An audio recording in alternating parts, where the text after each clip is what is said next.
কবিতাৰ শিৰোনাম নৱাৰো।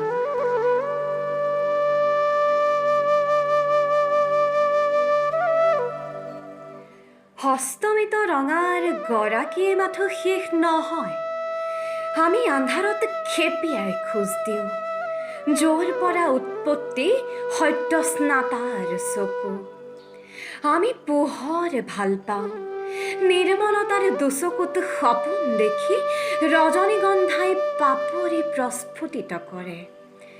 নিয়ৰৰ কণা কঢ়িয়াই আমি পদযাত্ৰাৰে জগত জিনাৰ হকে আগবাঢ়ো।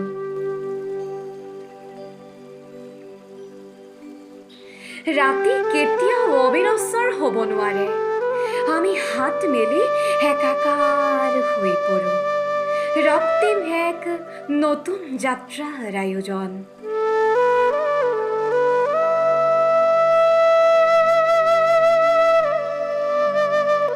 আমি নৱ আলোকৰ অভিযাত্ৰী। হে সত্য স্নাতা, অৰুণ আমাৰ লক্ষ্য। আমি